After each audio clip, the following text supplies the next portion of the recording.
ভোর থেকে উন্মুক্ত হলো ঢাকা এলিভেটেড এক্সপ্রেসওয়ে, ভোগান্তি দূর হয়, খুশি নগরবাসী। গ্রেনেড হামলা মামলায় দণ্ডপ্রাপ্তদের অনেকেই পলাতক, দেশের জন্য হুমকি বলছে আইনশৃঙ্খলা বাহিনী। হ্যাকার প্রতারকের খপ্পরে এটিএম কার্ডের টাকা খোয়াচ্ছেন অনেকে, নিরাপত্তা ব্যবস্থা আধুনিক করার পরামর্শ। এশিয়া কাপে বাংলাদেশের টিকে থাকার লড়াই, আজ প্রতিপক্ষ আফগানিস্তান।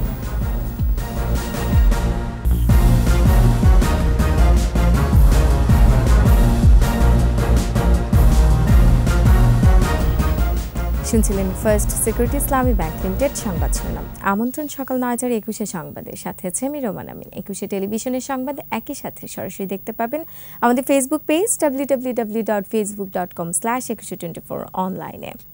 সংবাদে আরও থাকছে, কুষ্টিয়ায় নারীদের ঐতিহ্যবাহী লাঠি খেলা, আত্মরক্ষার কৌশল আর নির্ভেজাল বিনোদন, মন্তব্য আয়োজকদের।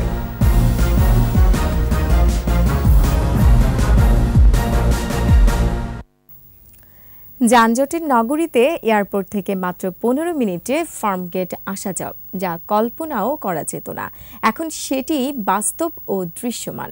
দেশের প্রথম দ্রুতগতির এলিভেটেড এক্সপ্রেসওয়ে সাধারণ মানুষের জন্য খুলে দেওয়া হলো আজ। এটি বর্তমান সরকারের উন্নয়নের আরেকটি দিগন্ত বলে মন্তব্য করলেন যাত্রীরা। বিস্তারিত জানাচ্ছেন সাইদুল ইসলাম। যানজটে নাকাল ছিল নাগরিক জীবন, বিশেষ করে অফিসগামী বা অন্য যে কোনো দিকে রওনা দিলে সবচেয়ে বড় বাধা ছিল যানজট। ভোগান্তি বেশি ছিল এয়ারপোর্ট রোডে। এখানকার তীব্র যানজটে ঘণ্টার পর ঘণ্টা আটকে থাকাই ছিল প্রত্যাহিক ও স্বাভাবিক। দেশের প্রথম এলিভেটেড এক্সপ্রেসওয়ের প্রথম অংশ খুলে দেওয়া হলো রোববার ভোর 6টায়। এটির মাধ্যমে কিছুটা হলেও ভোগান্তি থেকে মুক্তি পেলেন নগরবাসী। বাংলাদেশে এরকম রাস্তা আসলে এই প্রথম, তো মানে অনুভূতিটাই ছিল অন্যরকম। এই রাস্তা দিয়ে যাব, ওই জন্যই আজকে সকালবেলা ভোরবেলা রওনা দিলাম আর কি। আমরা আমাদের কর্মস্থলে দ্রুত যাইতে পারবো, এই জন্য তো আমাদের অনেক ভালো লাগতেছে, আমরা হ্যাপি। অনুভূতিটা আসলে বলে প্রকাশ করার মতো না, কারণ এই যে এখান থেকে উঠবো 2 মিনিটে চলে যাবো ওই মাথায়, যেটাকে 2 ঘন্টার রাস্তা ছিল। তারা জানান, প্রথম এলিভেটেড এক্সপ্রেসওয়েতে ওঠার জন্য ভোররাত থেকেই অপেক্ষা করছেন। দ্রুত গতির এ উড়াল সড়ক বড় আশীর্বাদ। যেখানে কয়েক ঘন্টা যানজটে বসে থাকতে হতো, সেই রাস্তা এখন মাত্র 15 মিনিটের। রাত থেকে বসে আছে এটাতে ওঠার জন্য, 6টার সময় উপাস থেকে এপাশে আসলাম মাত্র কয়েক মিনিটে। মানে এটা মনে হলো যে ঢাকা শহরে একটা বিশাল পরিবর্তন আনবে আর কি। লাস্ট 3 মান্থস উত্তরার দাওয়াত থাকলেও আমরা কানে ধরতাম, মানে এখন তো জাস্ট এখানে আসা মানে 7 to 8 মিনিটস। প্রায় 10 মিনিটের মধ্যে মানুষ পৌঁছে যেতে পারবে, জ্যামের প্রভাবটা কম পড়বে, এদিক থেকে মানুষের অনেক সুবিধা হবে। 10 মিনিট মতো লেগেছে, আর খুব ভালো লাগছে, খুব জলদি যাওয়া যাবে। 2 চাকা কিংবা 3 চাকা উঠতে দিতেছে না, ওই ক্ষেত্রে 80তে টান থাকলে একটু ভালো হয়। শনিবার 19.73 কিলোমিটার দীর্ঘ এই এক্সপ্রেসওয়ের এয়ারপোর্ট ফার্মগেট অংশ উদ্বোধন করেন প্রধানমন্ত্রী শেখ হাসিনা। দেশের প্রথম দ্রুতগতির এই উড়াল সড়ক উদ্বোধনের মধ্যে দিয়ে দীর্ঘ প্রতীক্ষার অবসান হল নগরবাসীর। এর অপর অংশ উদ্বোধনের মধ্যে দিয়ে ঢাকার যানজট বেশ কমবে এমন প্রত্যাশা করছে কর্তৃপক্ষ। উড়াল সড়ক থেকে সাইদুল ইসলাম, 21 টেলিভিশন, ঢাকা। ইতিহাসের ঘৃণ্যতম 21শে আগস্ট গ্রেনেড হামলা মামলায় দণ্ডপ্রাপ্তদের অনেকেই এখনো লাপাত্তা। এর মধ্যে নিষিদ্ধ জঙ্গি সংগঠন হুজির শীর্ষ নেতা মাওলানা তাজউদ্দিন সহ কয়েকজনের অবস্থান বিদেশে বলে নিশ্চিত হয়েছেন গোয়েন্দারা। ভয়ঙ্কর এই জঙ্গিদের পলাতক থাকা বড় হুমকি বলেও মনে করছে আইনশৃঙ্খলা রক্ষাকারী বাহিনী। দীপু সিকদারের বিশেষ রিপোর্ট। বিএনপি জামায়াত জোট সরকারের সময় আওয়ামী লীগের সন্ত্রাস বিরোধী সমাবেশে গ্রেনেড হামলা ইতিহাসের আরেকটি কালো অধ্যায়।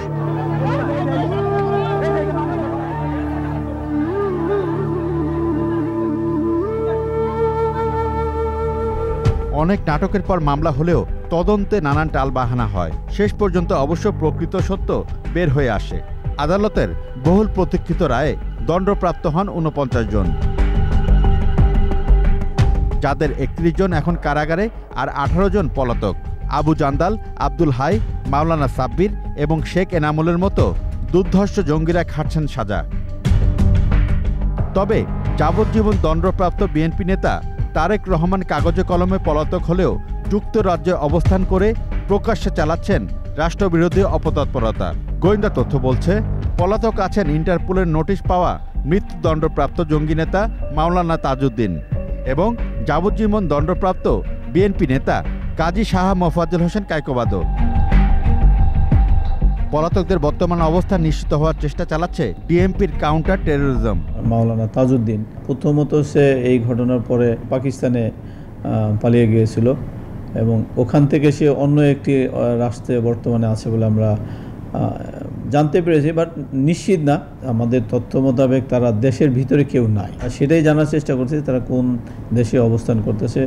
আমরা দু একজনের নামে ইন্টারপোলের চিঠিও লিখেছি এবং অনেকের বিরুদ্ধে ইন্টারপোলের রেড নোটিশও জারি হয়েছে এবং সেই তথ্যের ভিত্তিতে আমরা আসলে কাজ করতেছি। যতক্ষণ পর্যন্ত গ্রেপ্তারের আওতায় না আসবে ততক্ষণ পর্যন্ত আমরা তারা অবশ্যই থ্রেট। দুর্ধর্ষ ওই জঙ্গিদের গ্রেফতারের চেষ্টা অব্যাহত আছে বলছে র্যাবও। এখনও বেশ কয়েকজন পলাতক রয়েছে যাদের অবস্থান সম্পর্কে আমরা সাম্প্রতিক সময়ে যাদেরকে আটক করেছি তাদের কাছ থেকে কিছু ধারণা পেয়েছি। মুফতি আব্দুল হাই এবং মুফতি শফিক, তাদের কাছ থেকে যে প্রাথমিক তথ্য যেটি পেয়েছিলাম সেই তথ্যই কিন্তু আমরা গোয়েন্দাদের কাছে শেয়ার করছি। এই ধরনের দণ্ডপ্রাপ্ত আসামিরা অনেকেই চিন্তা করে থাকে যে তারা হয়তো বিদেশে অবস্থান করছে, বা তারা হয়তো বাংলাদেশেরও ইভেন পার্বত্য চট্টগ্রাম এলাকা বা গহীন এলাকাতেও তারা অবস্থান করে। সেভাবেই কিন্তু আমরা দুই একজনকে আটক করতে সক্ষম হয়েছি। তবে দুই সংস্থায় মনে করছে এরা পলাতক থাকা দেশের জন্য হুমকি। তাদের যারা ফলোয়ার আছেন তাদের মাধ্যমে যে কোনো ধরনের নাশকতা সম্ভাবনা কিন্তু উড়িয়ে দেওয়া যায় না। দীপু শিকদার, 21 টেলিভিশন, ঢাকা। হ্যাকার ও প্রতারকের খপ্পরে পড়ে এটিএম কার্ডের টাকা খুইয়েছেন অনেক গ্রাহক। এ নিয়ে কার্ড ব্যবহারকারীদের মধ্যে আতঙ্ক থাকলেও গ্রাহকদের আরও সচেতন হওয়ার পরামর্শ দিয়েছেন বিশেষজ্ঞরা। পাশাপাশি ব্যাংকের এটিএম নিরাপত্তা ব্যবস্থাকে আধুনিক করার পরামর্শও তাদের। আতিক রহমান পূর্ণিয়ার রিপোর্টে জানাচ্ছেন পার্থ সারথী। এটিএম কার্ড থেকে টাকা খোয়ানোর উদাহরণ রয়েছে ভুরি ভুরি।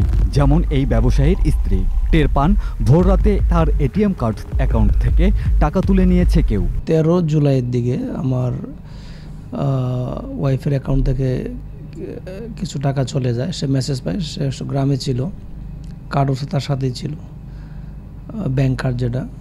তো সকালে বুড়ে এটিএম কার্ড থেকে সকালে বুড়ে হয়তো বা 4টা বা 5টার মধ্যে ডেবিট কার্ড থেকে। হ্যাঁ, তো আমরা এই বিষয়টা নিয়ে ব্যাংকে যোগাযোগ করি। তো ব্যাংক থেকে তেমন কোনো ভালো রেসপন্স পাইনি। আমরা একটা লিখিত অভিযোগ করি ব্যাংকে। বিশেষজ্ঞরা বলছেন এটিএম কার্ডের এই রকম প্রতারণায় সংশ্লিষ্ট ব্যাংকগুলোর গাফিলতি আছে। এখনও দেশে এটিএম কার্ড নিরাপত্তায় সর্বাধুনিক প্রযুক্তি সংযোজন করেনি অনেক ব্যাংক। বেসরকারি ব্যাংকে দেখা গিয়েছে যে এই সিকিউরিটি অপারেশন সেন্টার তৈরি করার ক্ষেত্রে তারা পিছিয়ে পড়েছে। তার কারণ হচ্ছে এখানে একটি ইনভেস্টমেন্টের ব্যাপার আছে। ডিজিটাল ব্যাংকিং এর ক্ষেত্রে মোবাইল ব্যাংকিং, এটিএম এবং আমাদের ইন্ডিভিজুয়াল ব্যাংকিং যেটা কোর ব্যাংকিং এর সাথে সংশ্লিষ্ট, সে সকল ব্যাংকের আভ্যন্তরীণ এবং বহির্বিশ্বের সাইবার নিরাপত্তা এবং তথ্যের সংরক্ষণের জন্য সিকিউরিটি অপারেশন সেন্টারের কোনো বিকল্প নাই।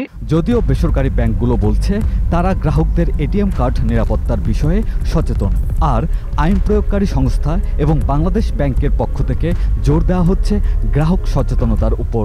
কেউ যদি আপনার এটিএম কার্ডটা আপনার কাছ থেকে নিয়ে যেতে পারে এবং সেটা তার পিন কোড সহ, তাহলে কিন্তু সে ট্রানজ্যাকশন করতে পারবে, কারণ সেটা আপনার পিন কোডও নিয়েছে এবং এটিএম কার্ডের পজিশনও নিয়েছে।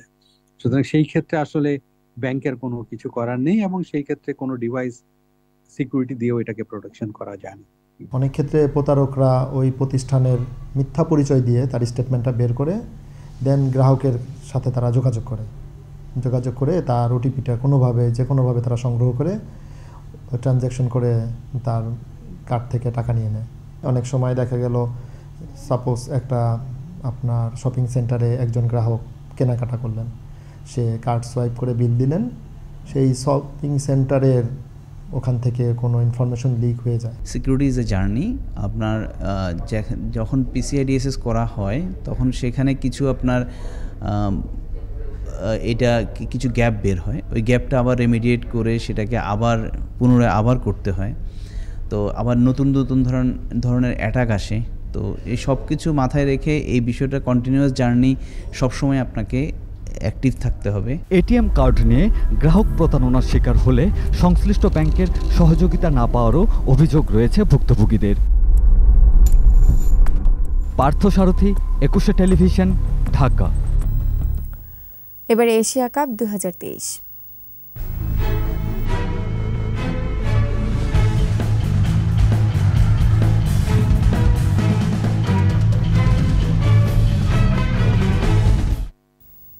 এশিয়া কাপে টিকে থাকার লড়াইয়ে আজ আফগানিস্তানের বিপক্ষে মাঠে নামছে বাংলাদেশ। প্রথম ম্যাচ লঙ্কানদের কাছে হারায় এই ম্যাচটি এখন টাইগারদের কাছে নক আউট।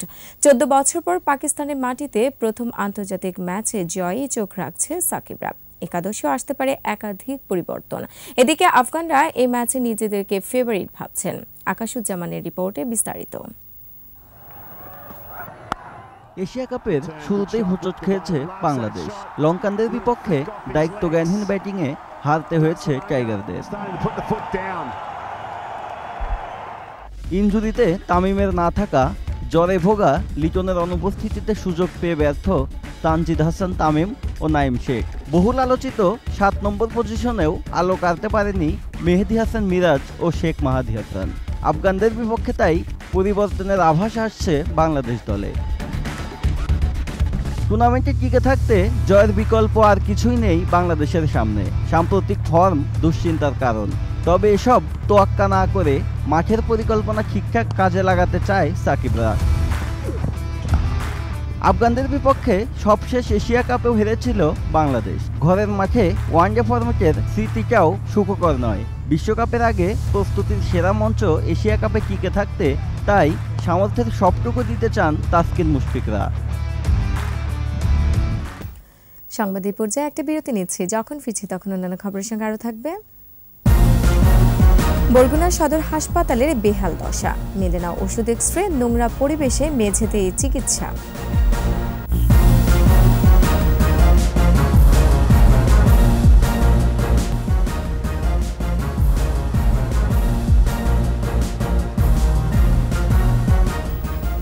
আবার আমন্ত্রণ সকাল 9টার 21 সংবাদে।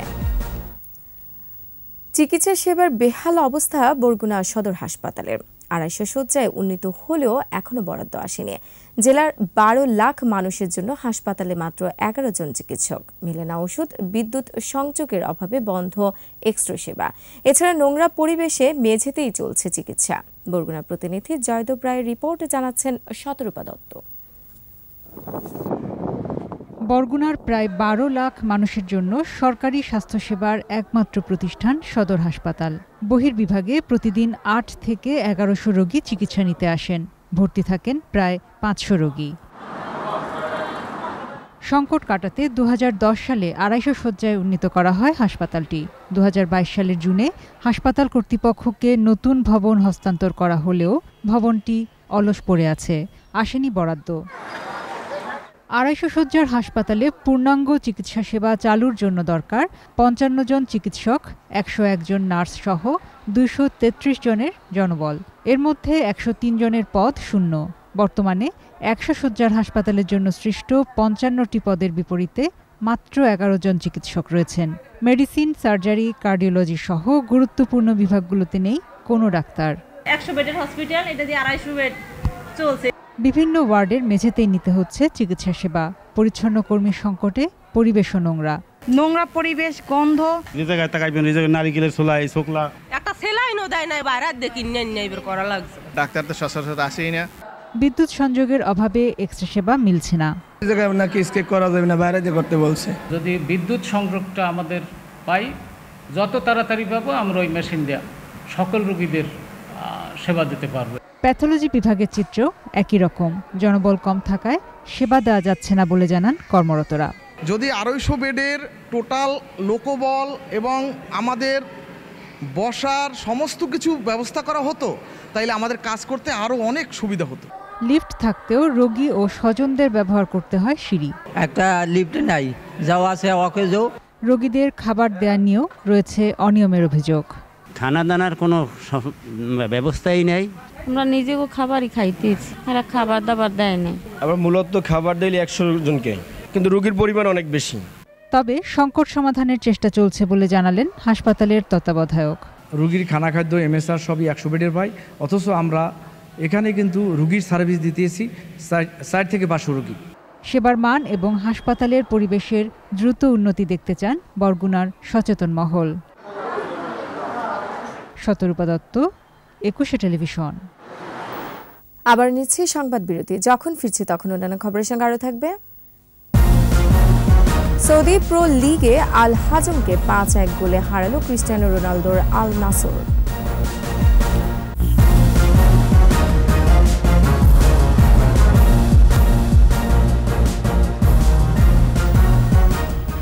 আবার আমন্ত্রণ সকাল 9টার 21 সংবাদে। জানাবো খেলার খবর।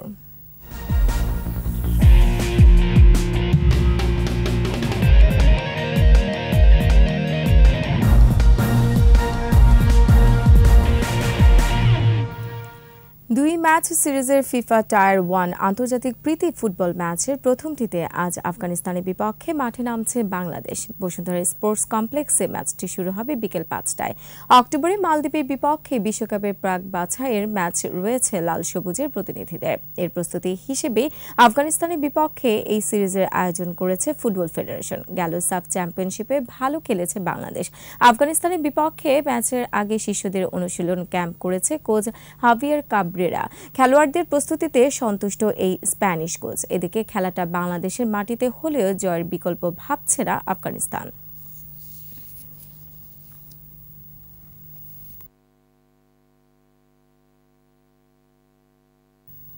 সৌদি প্রো লিগে টানা তৃতীয় জয় তুলে নিল আল নাসর। আল হাজমকে 5-1 গোলের ব্যবধানে হারিয়েছে ক্রিস্টিয়ানো রোনালদোর দল। এ জয়ে 5 ম্যাচে 9 পয়েন্ট নিয়ে লিগ টেবিলের 6 নম্বরে আছে আল নাসর। শুরু থেকে এদিন প্রতিপক্ষকে চাপে রাখলেও গোল পেতে অপেক্ষা করতে হয় 33 মিনিট পর্যন্ত। শুরুটা করেন আব্দুল রহমান। প্রথমার্ধে যোগ করার সময়ে ব্যবধান বাড়ায় আল নাসর। বিরতির পর আক্রমণের দ্বার আরও বাড়ায় দলটি। 57 মিনিটে অটাভিওর পর গোলের দেখা পান পর্তুগিজ তারকা ক্রিস্টিয়ানো রোনালদো। দলের 5 নম্বর গোলটি আসে সেনেগাল ফরওয়ার্ড সাদিও মানের পা থেকে। এর মাঝে একটি মাত্র গোল শোধ দেয় আল হাজম।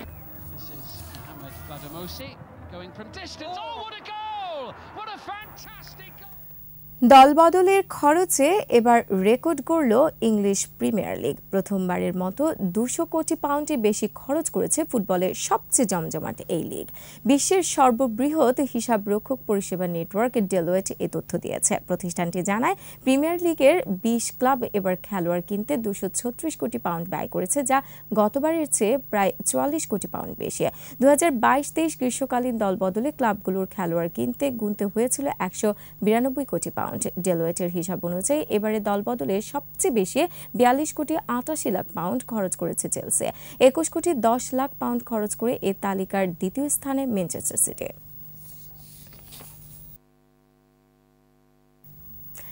সংবাদ শেষ করছি নারীদের লাঠি খেলার খবর দিয়ে। আত্মরক্ষা, শারীরিক কসরত ও নির্ভেজাল বিনোদন নিশ্চিত করতে কুষ্টিয়ায় নারীদের অংশগ্রহণে হয়ে গেল ঐতিহ্যবাহী লাঠি খেলা। বিভিন্ন এলাকার লাঠিয়ালরা খেলায় অংশ নেন। বিপুল দর্শক নান্দনিক এ খেলা উপভোগ করেন। কুষ্টিয়া প্রতিনিধি জহুরুল ইসলামের তথ্য চিত্রে আরো জানাচ্ছেন সমর ইসলাম।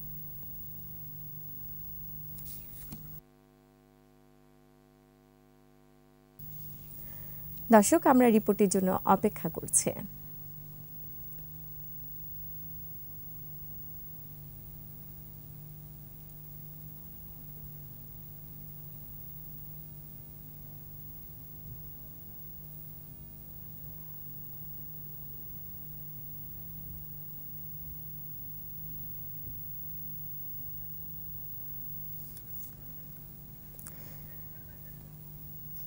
দর্শক, আমরা সংবাদটি পরবর্তী সংবাদে প্রচার করব। আর এরই সাথে শেষ করছি সকাল 9টার 21 সংবাদ। যাবার আগে ফার্স্ট সিকিউরিটি ইসলামী ব্যাংক লিমিটেড সংবাদ শিরোনামগুলো আরও একবার। ভোর থেকে উন্মুক্ত হলো ঢাকা এলিভেটেড এক্সপ্রেসওয়ে। ভোগান্তি দূর হয়, খুশি নগরবাসী। গ্রেনেড হামলা মামলায় দণ্ডপ্রাপ্তদের অনেকেই পলাতক। দেশের জন্য হুমকি বলছে আইন শৃঙ্খলা বাহিনী। হ্যাকার প্রতারকের খপ্পরে এটিএম কার্ডের টাকা খোয়াচ্ছেন অনেকে। নিরাপত্তা ব্যবস্থা আধুনিক করার পরামর্শ। এশিয়া কাপে বাংলাদেশের টিকে থাকার লড়াই আজ, প্রতিপক্ষ আফগানিস্তান।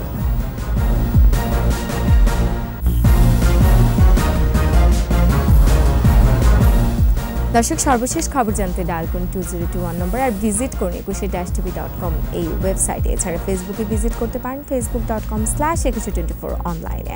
এতক্ষণ সাথে থাকার জন্য ধন্যবাদ। পরবর্তী সংবাদ বেলা 12টায় দেখার আমন্ত্রণ রইল। 21-এর সাথেই থাকুন।